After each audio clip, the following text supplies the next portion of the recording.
হাম ও রোগটির উপসর্গে মৃত্যু 500 ছাড়িয়েছে। গত 24 ঘন্টায় প্রাণ হারিয়েছে 13 শিশু, আক্রান্ত হয়েছে 1021 জন। এই পরিস্থিতি চিন্তা বাড়াচ্ছে ঈদের ছুটি। এজন্য লোকসমাগম এলাকায় শিশুদের না নেয়ার আহ্বান জানিয়েছেন স্বাস্থ্যমন্ত্রী।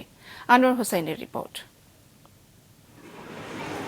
স্বাস্থ্য অধিদপ্তরের পরিসংখ্যান বলছে, গত 24 ঘন্টায় হাম সন্দেহ ও নিশ্চিত রোগীর সংখ্যা 1021 জন। এদিকে এই রোগে আক্রান্ত হয়ে গত 24 ঘন্টায় মারা গেছে 13 জন। এর মধ্য দিয়ে মৃতের সংখ্যা দাঁড়িয়েছে 512 জনে। সব মিলিয়ে হাম পরিস্থিতি দিন দিন আরও সংকটময় হচ্ছে। সকালে সচিবালয়ে স্বাস্থ্যমন্ত্রী বলেন, টিকা দিলেই হাম হবে না তা ঠিক নয়। তাই ঈদের ছুটিতে শিশুদের লোকসমাগম এলাকায় না নেয়ার আহ্বান জানান তিনি।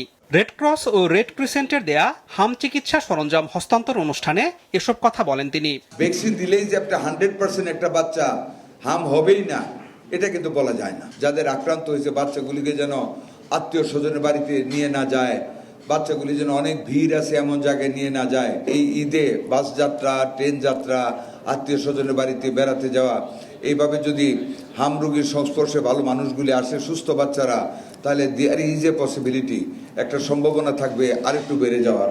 হাম রোগী ও জরুরি স্বাস্থ্যসেবা সংশ্লিষ্ট চিকিৎসক ও নার্সদের ঈদে ছুটি দেওয়া হবে না জানান তিনি।